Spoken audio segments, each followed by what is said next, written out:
y a los profetas. ¿Cuál es el significado de esa palabra? Y cuando alcanzas ese significado, podrás hacer una conexión que va a traerte vida eterna. De eso es que hablamos. Eso es lo que queremos decir cuando afirmamos que el Nuevo Testamento es un libro judío, no griego.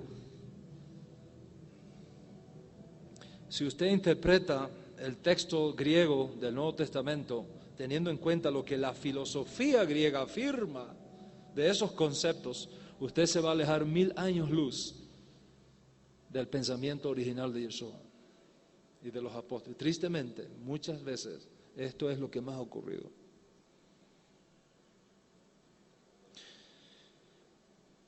¿Cuál es el problema? ¿Cuál es el problema? El problema viene cuando entendemos que los padres de la iglesia, lo que se conoce técnicamente como los padres de la iglesia, tanto antenicenos como posnicenos, los padres de la iglesia introdujeron la filosofía griega como medio de interpretación de las escrituras y han legado al mundo cristiano un cuerpo doctrinal fundamentado en una interpretación filosófica de las escrituras hebreas y del Nuevo Testamento. Y ese cuerpo doctrinal ha pasado de generación a generación y ha formado, en la mayoría de los casos, una perspectiva teológica de los cristianos, que no necesariamente es la perspectiva bíblica. Y ha sido con esta perspectiva ya formada que los creyentes se acercan al Nuevo Testamento y en efecto al llegar al Nuevo Testamento con conceptos filosóficos griegos, ya en su subconsciente no leen lo que el texto dice, sino lo que los padres de la iglesia dijeron que dice. Cuando un maestro de las Escrituras presenta entonces un punto de vista diferente, que nada tiene que ver con la interpretación filosófica tradicional, la gente piensa que es una herejía. Hubo una época en que todo el mundo pensaba que la tierra era plana. Y cuando surgió alguien diciendo que era redonda, lo acusaron de hereje.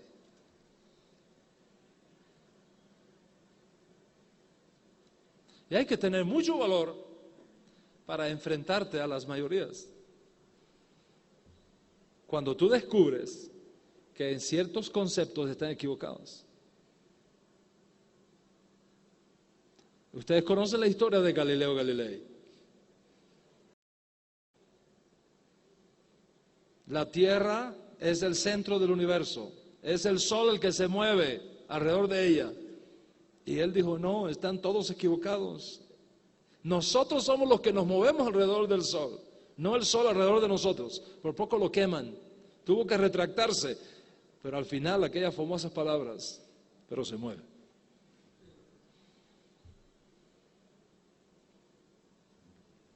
Al pasar el tiempo, el mundo comprendió que la supuesta herejía era la verdad y la supuesta verdad era la herejía. Y así está escrito en el profeta Jeremías, capítulo 16. Justamente eso es lo que dice el profeta. Dice el profeta Jeremías, vienen días cuando no se dirá más, bendito sea el Señor que hizo subir a los hijos de Israel de la tierra de Egipto, sino bendito sea el Señor que hizo subir a los hijos de Israel de las tierras del norte y de todas las tierras a donde los había arrojado, y los traerá a su tierra. Usted sigue leyendo, el verso 19 dice, entonces dirán entre las naciones, mentira poseyeron nuestros padres, y vanidad en lo cual no hay provecho. ¿Por qué? Porque cuando el pueblo judío regresa a la tierra de Israel, los descubrimientos que van a surgir de allí van a demostrar cuál es realmente la verdad de Dios. Pablo dice que si su caída ha sido la salvación del mundo, su restauración será vida de entre los muertos. No es de extrañar que solamente después del regreso de nuestro pueblo judío a la tierra de Israel, los más grandes descubrimientos arqueológicos que tienen que ver con la ciencia bíblica están ahora a nuestra disposición.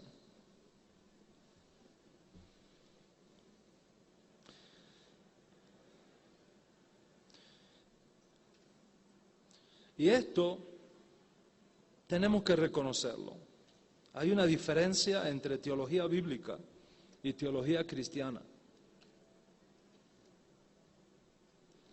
La mayoría de nuestros hermanos creyentes evangélicos tienen una teología cristiana, que no significa necesariamente que sea teología bíblica. Hay una gran diferencia entre el Yeshua judío y el Jesús inventado por la Iglesia Católica. Hay una gran diferencia entre Miriam, la madre de Yeshua, y María, la madre de Dios.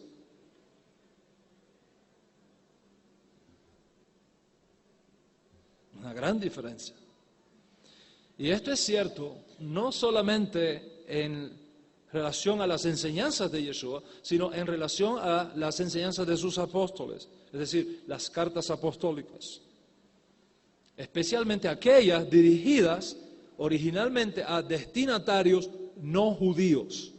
Y esa es la razón por la que en el Código Real las cartas apostólicas y los documentos dirigidos a las comunidades judías están en una sección. Y las cartas apostólicas dirigidas a las comunidades no judías están agrupadas en otra sección. Porque si usted toma un documento dirigido específicamente a judíos y los aplica a los gentiles, los estarías judaizando. Y eso está prohibido por las Escrituras. Y si tú tomas documentos dirigidos específicamente a no judíos y los aplicas a los judíos, los estarías gentilizando, lo cual también está prohibido por las Escrituras. Pablo, por ejemplo, dice en una carta dirigida a no judíos, cuando vayas a la carnicería no preguntes nada. Pero en un contexto judío hay que preguntarte todo. Son dos mundos diferentes, dos conceptos diferentes. Usted no puede tomar ciertos mandamientos apostólicos establecidos para no judíos y aplicarlo a los judíos, ni al revés.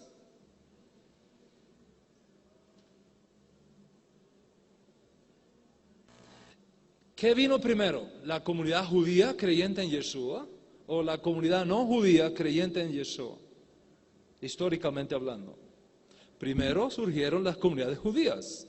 Luego, 10 años después, fue que comenzaron a surgir las comunidades mesiánicas no judías. Consecuentemente, en el Código Real, el cuerpo de literatura apostólica dirigida a los judíos aparece primero. Y luego, en la otra sección, siguiendo ese orden cronológico de la redención, el cuerpo de literatura dirigida a los no judíos. Usted tiene que tener mucho cuidado cuando lea Gálatas y cuando lee a Jacobo, mal traducido Santiago. Santiago es una carta dirigida a judíos. Gálatas es una carta dirigida a no judíos. Consecuentemente, cuando en Gálatas Pablo dice que un judío no está obligado a guardar la ley de Moisés, está diciendo toda una excelente verdad, pero no aplica al judío. Porque Pablo mismo, en el propio libro de Gálatas, dice, si usted siendo gentil se convierte al judaísmo y se hace judío, entonces tiene que guardar toda la ley.